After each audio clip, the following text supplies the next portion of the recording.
Shri Gurubhyo Namaha Harihi Om. Rama continued, "Equally useless, O sage, is wealth, which deludes the ignorant. Unsteady and fleeting, this wealth gives birth to numerous worries and generates an insatiable craving for more. Wealth is no respect for people. Both good and the wicked can become wealthy. However, people are good, compassionate, and friendly only till their hearts are hardened by the passionate pursuit of wealth.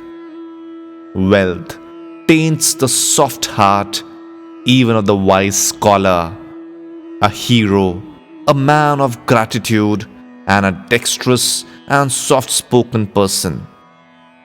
Wealth and happiness do not dwell together. Rare is that wealthy man who does not have rivals and enemies who scandalize him. To the lotus of right action, wealth is a night. To the white lotus of sorrow, it is the moonlight. To the lamp of clear insight, it is the wind. To the wave of enmity, it is a flood. To the cloud of confusion, it is a favorable wind. To the poison of despondency, it is an aggravating agent. It is like the serpent of evil thoughts, and it adds fear to one's distress. It is destructive snowfall to the creeper of dispassion. It is a nightfall to the owl of evil desires. It is the eclipse of the moon of wisdom. In its presence, a person's good nature shrivels. Indeed, wealth seeks him who has already been chosen by death. Even so, the lifespan, O sage, its duration is like that of a water droplet on a leaf. The lifespan is fruitful only to those who have self-knowledge. We may encompass the wind. We may break up space. We may string waves into a garland, but we cannot pin our faith on the lifespan. Man vainly seeks to extend his life, and thereby he earns more sorrow and extends the period of suffering. Only he lives who strives to gain self-knowledge, which alone is worth gaining in this world, thereby putting an end to future births. Others exist just like donkeys. To the unwise, knowledge of scripture is a burden. To one who is full of desires, even wisdom is a burden. To one who is restless, his own mind is a burden. And to one who has no self-knowledge, this body, this life is a burden. The rat of time gaunts at the lifespan without respite. The termite of disease eats or destroys the very vitals of the living being.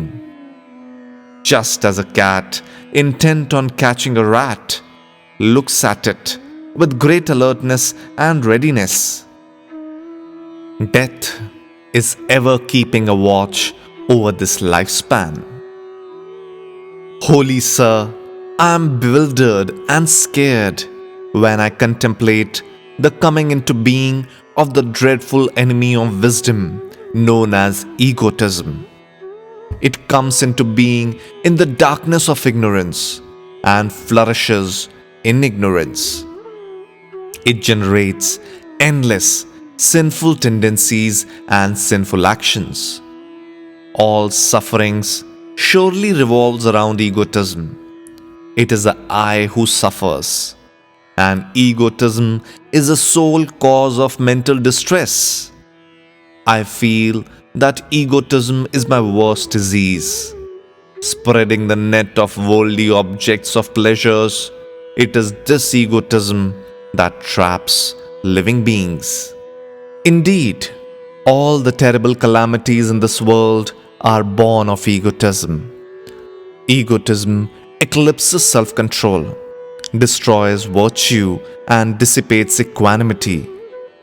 Giving up the egotism that I am Rama and giving up all desires, I wish to rest in the self. I realize that whatever I have done with an egotistic notion is vain. Non-egotism alone is truth. When I am under the influence of egotism, I am unhappy. When I am free from egotism, I am happy. Egotism promotes cravings. Without it, they perish. It is this egotism alone, without rhyme or reason, that has spread the net of family and social relationships to catch the unwary souls. I think I am free from egotism, yet I am miserable. Pray, enlighten me. Bereft of the grace earned through the service of holy ones, the impure mind stuff remains restless as the wind. It is dissatisfied with whatever it gets and grows more and more restless by the day. The sieve can never be filled with water, nor can the mind ever reach the state of fulfillment, however much of worldly objects one acquires.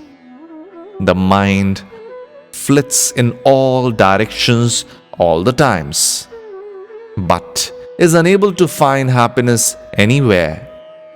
Unmindful of the possibility of reaping great suffering in hell, the mind seeks pleasure here, but even that it does not get.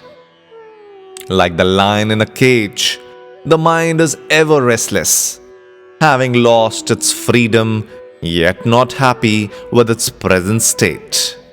Alas, O Holy One, I am bound by the knots of craving to the net that has been spread by the mind.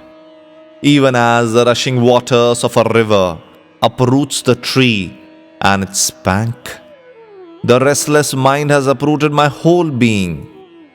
I am being wafted like a dry leaf in the wind by the mind. It does not let me rest anywhere.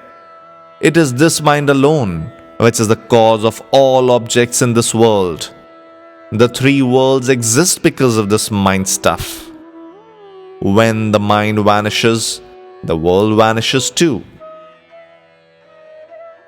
It is really when the mind stuff is enveloped by cravings that innumerable errors arise in the darkness of ignorance thus caused.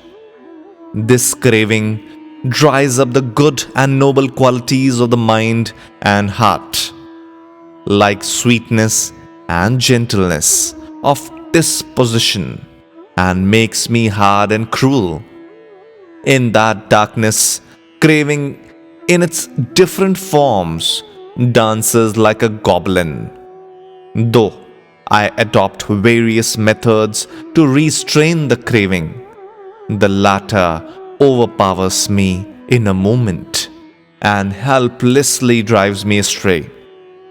Even as a gale carries away a straw, whatever hope I have entertained of developing this passion and such other qualities, cravings cut that hope away, even as a rat snaps a thread, and I helplessly revolve, caught in the wheel of craving.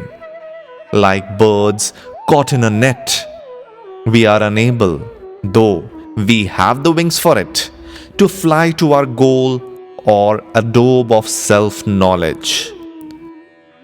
Nor can this craving be ever appeased, even if I were to quaff nectar. The characteristic of this craving is that it has no direction. It drives me in one direction now, and the very next moment it takes me away in another direction, like a mad horse. It spreads in front of us a very wide net of son, friend, wife, and other relations. Though I am a hero, This craving makes me a frightened coward. Though I have eyes to see, it makes me blind. Though I am full of joy, it makes me miserable.